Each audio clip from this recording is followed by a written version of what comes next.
திரு ஷபீர், பன்னீர்செல்வம், தினகரன் போன்றவர்கள் வர்றதுனால விஜய்க்கும் பெருசா லாபம் இல்லை, விஜயோடு கூட்டணி செய்யறதுனால இவங்க தரப்புக்கும் ஒன்றும் லாபம் இல்லைன்னா அந்த கூட்டணி உருவாகிறதுல என்ன? இன்னைக்கு தேதிக்கு உங்களுக்கு இந்த தேர்தல் களம் என்பது முற்றிலுமாக மாறி இருக்கிறது. இது எப்படி போவோம் அப்படின்றது யாராலையும் உறுதியா சொல்ல முடியல. நாம எல்லாம் வந்து ஹேஷியமா தான் பேசுறோம், இவங்க இங்க வருவாங்க அங்க போவாங்க அப்படின்னு. நீங்களும் இந்த தலைப்பு வச்சிருக்கீங்க தாவேகாவுடைய கூட்டணி ரயில் அப்படின்னு. இப்போ இதில் இன்னைக்கு திரு செங்கோட்டையன் அவர்கள் சொல்றதை வச்சு பார்க்கும்போது அந்த ரயில் போட்டியில் ரிசர்வேஷன் என்பது நடந்திருக்கிறது. உறுதியாக ஓபிஎஸ் அண்ட் இவங்க வருவாங்க, யார் டிடிவி வருவார் அப்படின்ற மாதிரி ஒரு நம்பிக்கையை வெளிப்படுத்துறாங்க. இப்போ ஜெனரல் கோட்டாவில் மற்ற கட்சிகள் தேமுதிக மற்றவர்கள்லாம் வருவதற்கான வாய்ப்புகள் இருக்கிறது. யார் விருப்பப்படுறாங்களோ வாங்க அப்படின்னு. வெயிட்டிங் லிஸ்ட் வந்து பாமக. ஏன்னா எந்த பக்கம் பேசுறதுன்னு தெரியல. பிரச்சனை வந்து உங்களுக்கு ரெண்டு தரப்பாக அது இருக்கிறது. யார்கிட்ட போய் பேசுறது, எப்படி கூட்டணி அமையும் தெரியல. எமர்ஜென்சி கோட்டால காங்கிரஸ் வருவதற்கான வாய்ப்புகளும் இருக்கிறது. ஏன்னா அங்கேயும் வந்து ஒரு பிரச்சனை நடந்துட்டு இருக்கு. அப்போ இதை எல்லாமே வந்து சரியானதான் அந்த ரயில் வந்து கிழக்கே போகின்ற ரயில் வந்து துவங்கும். ஷாம் சார் சொல்ற மாதிரி விட்டுட்டீங்களே, தட்கல்ல வேற ஏதாச்சும் நடந்தா வாய்ப்பு. தட்கல்ல போக இது போக இன்னொன்னு இருக்கு, ஆர்எஸ்சி இருக்கு, ரிசர்வேஷன் அகைன்ஸ்ட் கான்சலேஷன். ஆர்எஸ்சி எப்படின்னா நீங்க இந்த கூட்டணியில இடம் பெறலைன்னா நாங்க இந்த கூட்டணிக்கு வந்துருவோங்கிறது. ஆமா. சோ இப்ப ஈக்யூ யாருக்குமே போட வேண்டியது இல்ல. இல்ல, அமலாக்கத்துறை வந்து யாரு வேணா வரலாம். சரி, அப்போ இவ்வளவு பிரச்சனைகள் என்பது இருக்கிறது. ஒரு கூட்டணியை கட்டமைக்கிறது அப்படின்றது வந்து ரொம்ப சாதாரணமான ஒரு விஷயம் கிடையாது. அந்த கூட்டணி உருவாகிறது அப்படின்றது வந்து தொண்டர்களுடைய விருப்பமும் அதே போல கள சூழலும் வந்து அதற்கு ஏதுவாக இருக்கணும். அப்போ அதற்கான வேலைகள் தான் வந்து தற்போது தொடங்கி இருக்கிறது. இதுல எந்த இடத்துல அதிமுக லூஸ் அவுட் பண்ணுச்சு அப்படின்னா, நீங்க இந்த தேர்தலுக்கு ஒரு 2 மாசம் முன்னாடி தான் இந்த பேச்சுக்கள்லாம் துவங்கும்.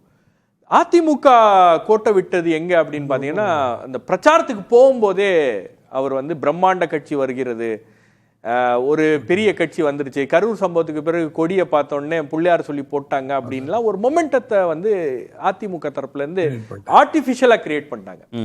நீங்க அந்த பேச்சுவார்த்தை நடக்குதா இல்லையா, அது ஒரு முழுமை பெறுகிறதா இல்லையா அப்படின்லாம் தெரியாம அவங்க பண்ணதுனால அதிமுக இதுல பின்தங்கி போயிருச்சு. இப்போ மற்ற கட்சிகளுக்கெல்லாம் வந்து ஒரு பெரிய வாய்ப்பு என்பது தாவேகா வந்ததுக்கு பிறகு உருவாயிருச்சு. இப்போ நீங்க டிடிவி அண்ட் ஓபிஎஸ், தாவேகான்ற ஒரு கட்சி இல்லை அப்படின்னா டிடிவி ஓபிஎஸ்க்கு ஒரு ஆப்ஷனே இருக்காது, தேமுதிகவுக்கு ஒரு ஆப்ஷன் இருக்காது, மற்றவர்களுக்கு ஒரு ஆப்ஷன் இருக்காது. இன்னைக்கு காங்கிரஸ் வந்து திமுகவோட வலுவா பேசுறதுக்கு ஒரு ஆப்ஷன் இல்லையே. அப்போ இவ்வளவு விஷயங்களும் வந்து இன்னைக்கு தாவேகான்ற ஒரு கட்சி வந்திருக்கிறதுனால இந்த சிறிய கட்சிகளுக்கெல்லாம் வந்து பெரிய ஒரு வாய்ப்பை வந்து உருவாக்கி இருக்கிறது. அப்போ இந்த ஆப்ஷனை வந்து தாவேகா கொடுக்குது அப்படின்னும் போது கரெக்டான இடத்துக்கு வந்திருக்கீங்க. இப்போ நீங்கள் சொன்ன இந்த காங்கிரஸோ பன்னீர்செல்வமோ தினகரனோ பிரேமலதாவோ இவங்க எல்லாரையும் எடுத்துக்கிட்டு தாவேக்கான ஒரு ஆப்ஷன் வந்திருக்குன்னு நீங்கள் சொல்கிறீங்கல்ல, உண்மையிலேயே தாவேக்காவோடு கூட்டணி போவதற்காக இவங்க இதெல்லாம் பேசுகிறாங்களா, இல்லை இந்த கட்சிக்கு போகலான்னு திமுக அதிமுக ஒரு ஆப்ஷனை வச்சு தங்களுடைய பேர வலிமையை அதிகரித்துக் கொள்வதற்காக இந்த பேச்சுவார்த்தையெல்லாம் நடக்குதா?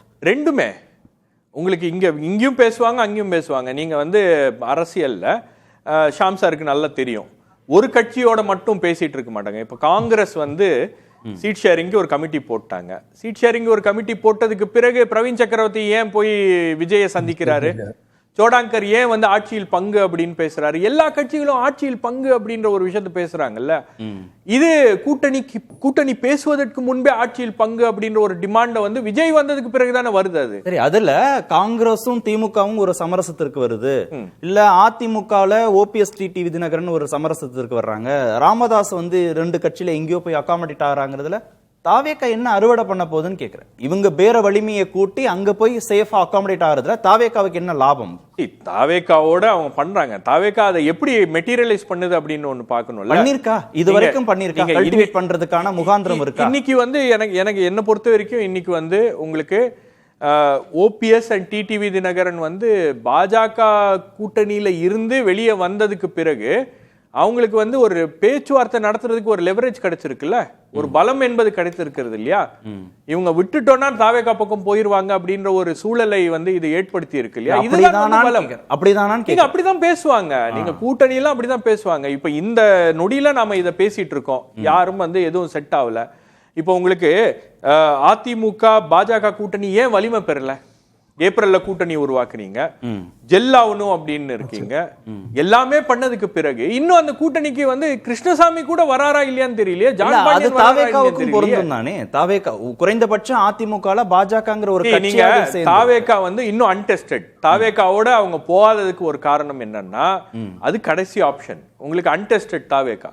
ஆனா ஒரு எஸ்டாப்ளிஷ் பொலிட்டிக்கல் பார்ட்டி அதிமுக, தேசத்தை ஆளுகின்ற கட்சி பாஜக, இவங்க 2 பேரும் கூட்டணி சேர்ந்திருக்காங்க அப்படின்னும் போது அந்த கூட்டணியில போய் சேர்றதுக்கு கூட வேற கட்சிகள் தயாராக இல்லை அப்படின்னும் போது இந்த இடத்துலதான் உங்களுக்கு வந்து தாவேகாவை ஒரு பாயிண்டா யூஸ் பண்றாங்க. இந்த இடத்தை உருவாக்குனதே அதிமுக தான். அதிமுக வந்து சரியா கூட்டணியை கட்டமைச்சிருந்தா தாவேகாங்க ஒரு ஆப்ஷனே ஓபன் ஆயிருக்காது அந்த கட்சிகளுக்குன்னு சொல்றாரு. லாஜிக்கலி இது கரெக்ட் தானே ஷபீர் சொல்றது? ஷபீர் சொல்றது, நண்பர் சொல்றது கரெக்ட் தான் லாஜிக்கலா. இங்க என்ன பிரச்சனைனா அமித்ஷா வந்து கொஞ்சம் முன்கூட்டியே உஷாரா வந்துட்டு எங்க நம்ம நட்டாத்துல நின்றுவோமோ அப்படின்னு சொல்லிட்டு அதிமுகவோட அந்த கூட்டணியை ரொம்ப சீக்கிரமா பண்ணார்.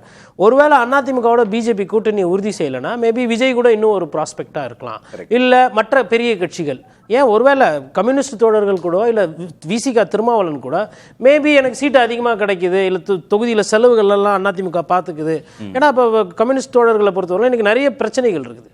தொடர் போராட்டம் எல்லா இடத்துலையுமே வந்து செவிலியர் போராட்டம், மருத்துவர்கள் கஷ்டப்படுறாங்க, தூய்மை பணியாளர், துப்புரவு தொழிலாளர், அது மாதிரி போராட்டம் அங்கங்கே நடத்திட்டு இருக்கு. ஆசிரியர் பெருமக்கள் ரோட்டில் உட்காராங்க. அப்படி இருக்கும்போது கம்யூனிஸ்ட் கட்சிக்குமே இன்னைக்கு ஒரு நெருக்கடி இருக்கு, விவசாயிகளுக்கு பிரச்சனை இருக்கு. அப்படி இருக்கும்போது அந்த கட்சிகள் வந்துட்டு நாங்கள் கூட இருந்தோம், திருப்பி வந்து 2029 வரும்போது நாங்கள் மோடி எதிர்ப்புன்னு வரும்போது நான் அப்போ வந்து சேர்ந்துக்கிறோம் கூட போயிட்டு வரலாம். அப்போ பிஜேபி என்ன பண்ணிருச்சுன்னா அந்த உள்ள வந்து அதிமுகக்கு இருந்த மற்ற ஆப்ஷன்ஸை கெடுத்துருச்சு. அதே மாதிரி ஷபீர் சொன்ன அந்த ஒரு பாயிண்ட் ரொம்ப முக்கியமான பாயிண்ட். விஜயை நம்பி அதிமுக அவங்களோட பஸ் பயணம் நல்லா தான் போயிட்டு இருந்தது. தேவையில்லாம கொடி பறகுது, விஜய் வந்துருவாருன்ட்டு. விஜய் வந்து மக்கள் களத்துக்கோ மக்கள் அரசியலுக்கோ வரமாட்டார். இன்னொன்னு, விஜயால இன்னைக்கு பேசக்கூடிய இவர்கள் டிடி ஓபிஎஸ் அவர்கள்லாம் அரவணைச்சு போகக்கூடிய அந்த இடம், அது வந்து விஜய்க்கு அந்த கெப்பாசிட்டி இல்லைன்றதை நான் பகிரங்கமா சொல்றேன்.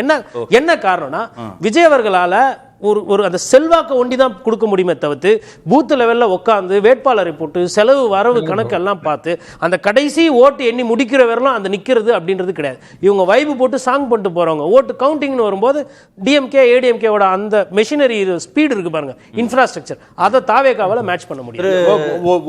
ஒரு பாயிண்ட். இன்னொரு விஷயம் என்னன்னா உங்களுக்கு இன்னைக்கு வந்து ஏடிஎம்கேவுடைய ஆப்ஷன்ஸ், ஏடிஎம்கே தான் வந்து எல்லா கட்சிகளுக்கும் ஒரு ஆப்ஷனா இருந்திருக்கணும், பிரதானமான ஆப்ஷனா இருந்திருக்கணும். திமுக வேண்டாம்னா அதிமுக தான் வந்து திமுகவை வீழ்த்துவதற்கு ஒரு வலிமையான ஒரு இயக்கம். இப்ப அந்த ஆப்ஷன் க்ளோஸ் ஆனதுனால அந்த இடத்தை தான் விஜய் வந்து பூர்த்தி செய்யறாரு. அந்த இடத்துல தான் விஜய் ஒரு ஆல்டர்னேட்டிவா வராரு, விஜய் ஒரு ஆப்ஷனா வராரு. இப்ப நீங்க விஜய் வந்து எவ்வளவு சதவீதம் வாக்கு வாங்குவாரு, எவ்வளவு வாங்க மாட்டாரு அப்படின்றதெல்லாம் வந்து ஸ்டில் டிஸ்பியூட்டட், நமக்கு கிளியரா தெரியும். உண்மையிலேயே தாவேகாங்கிற கட்சிக்கு கூட்டணி வடிவம் கொடுப்பதற்காக இந்த கட்சிகள் பேசுறாங்க, விருப்பத்தோட பேசுறாங்களா, இல்ல மனசுக்குள்ள திமுக அதிமுகன்னு வச்சு அங்க வேற வலிமையை உயர்த்தி கடைசியில அங்க போய் அகாமடேட் ஆகிறதுக்காக அவங்க பேசுறாங்க? கூட்டணி ஒரு கட்சியோட சேர்றதுக்கு, ஒரு கட்சியோட கூட்டணி சேருவதற்கும் விலகுவதற்கும் வந்து 150 காரணங்கள் இருக்கும், நமக்கு தெரியாது. ஆனா இன்னைக்கு ரொம்ப தெளிவான காரணம் என்னன்னா, ஒரு பக்கம் டிடிவிக்கும் ஓபிஎஸ்க்கும் வந்து ஒரு பெரிய மோட்டிவேஷன் இருக்கு. இபிஎஸ் மீண்டும் வந்து வலிமை பெற்று விடக்கூடாது. அந்த மோட்டிவேஷன் வந்து அவங்கள தாவேகா பக்கம் தள்ளுகிறது. ஏன்னா வேற ஆப்ஷனே இல்லை அவங்களுக்கு. அதே மாதிரி உங்களுக்கு வந்து பாமக தரப்புல இன்னைக்கு நேத்து நடந்த செயற்குழு கூட்டத்துல ஆர்எஸ்எஸ் உடைய கட்டுப்பாட்டுல வந்து போயிட்டாங்க அப்படின்ற மாதிரி ஒரு விஷயத்தை அவங்க விமர்சனம் பண்றாங்க அப்படின்னும் போது, ஒரு ஆன்டி பிஜேபி ஸ்டாண்ட் அவங்க எடுக்கிறாங்க அப்படின்னும் போது, நீங்க ஆன்டி பிஜேபி ஸ்டாண்ட் எடுத்துட்டு ஒரு ஆப்ஷன் அப்படின்னு வரும்போது அது தாவேகா பக்கம் தான் போய் நிக்க முடியும், இல்ல. ஓகே.